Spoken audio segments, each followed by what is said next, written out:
চিরকালের জন্য এবার দেবীমা এবং শঙ্করের মুখের দিকে তাকিয়ে আয়ুষের দিক থেকে মুখ ফিরিয়ে নেওয়ার সিদ্ধান্ত কুসুম নেওয়া মাত্রই এবার আয়ুষ রাগের বশে ভয়াবহ এক দুর্ঘটনার কবলে পড়ে গেল। বন্ধুরা, ভিডিওটা লাইক দিয়ে দেখতে থাকুন। যে মুহূর্তে কিনা কুসুমের কাছে ছুটে গিয়ে আয়ুষ বলতে থাকে যে কুসুম আর কয়েকটা দিন মাত্র তুমি ধৈর্য ধরো, সমস্ত কিছু পরিস্থিতি সামলে যাক, তার পরবর্তীতে আমি মায়ের কাছে গিয়ে সবটা খুলে বলবো এবং তার পরবর্তীতে আমার দীর্ঘ বিশ্বাস যে মা অবশ্যই আমার দিকটা বুঝবে এবং আমার ভালোবাসাকে প্রাধান্য দিয়ে মা অবশ্যই তোমাকে এবারে বউ হিসেবে মেনে নেবে। তুমি দেখে নিও, কারণ মায়ের কাছে আমার থেকে ইম্পর্টেন্ট অন্য কেউ না।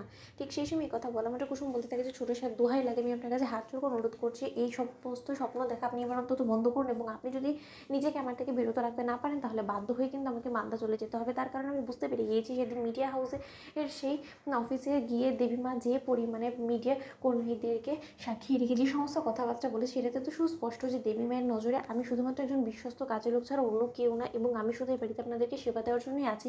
এবং সেই ক্ষেত্রে আপনি একবার ভেবে দেখেছেন আজকে যদি দেবীমা যে কথাগুলো বলে এসেছে সেই কথাগুলোর হিতে বিপরীত হয়ে যায় এবং মিডিয়ার কর্মীরা যে কথাগুলো আমাদের বিরুদ্ধে যে অভিযোগগুলো এনেছে সেটা যদি সত্য প্রমাণিত হয়ে যায় ভবিষ্যতে গিয়ে, তাহলে দেবীমাকে কতটা হেনস্থার শিকার হতে হবে, কতটা অপমান অসম্মানের মুখে পড়তে হবে এবং আপনি ছেলে হয়ে মায়ের এত বড় অপমান অসম্মান সমস্ত কিছু সহ্য করতে পারবেন। তাছাড়া আমি বাবাকে দিব্যি দিয়ে বলেছি যে আমাদের মধ্যে কোনো রকম কোনো সেরকম ঘনিষ্ঠ সম্পর্ক নেই। আমি যদি এতে বিপরীত কিছু করি তাহলে আমার বাবার মরামুখ দেখতে হবে আমাকে। আমি মেয়ে হয়ে সেটা কী করে পারবো বলুন তো? তাই আমি বলছি আপনার এবং আমাদের দুজনের জন্যই মঙ্গলের এটাই হবে যে আমরা একে অপরের থেকে আলাদা হয়ে যাই এবং এটা যদি আপনার পক্ষে সম্ভব না হয় তাহলে আমি নিজে থেকে আপনার থেকে দূরত্ব বজায় রাখার চেষ্টা করব। এবার আপনি আমার থেকে যত তাড়াতাড়ি সম্ভব দূরে সরে যান এবং আপনি খবরদার আমার কাছে আসার চেষ্টা করবেন না। ঠিক সেই সময় কথা বললাম, আয়ুষ বলতে থাকে যে ঠিক আছে, এটাই যখন আমাদের ভবিতব্য হওয়ার ছিল তাহলে এই ভবিতব্যের জন্য তো আমি নিজেকে কোনো মতে প্রস্তুত করতে পারিনি কুসুম, তাহলে বরঞ্চ দেখি আগামীর জন্য আমার জন্য ঈশ্বর কী রেখেছে আমার কপালে। এই কথা বলে রেগে যখন কুসুমের কাছ থেকে আয়ুষ চলে যায় ঠিক সেই সময় ঈশান বলতে থাকছে কী ব্যাপার জাদুঘর, কী হলো ভাইদের এরকম রেগে চলে গেলো বলো তো কী হয়েছে?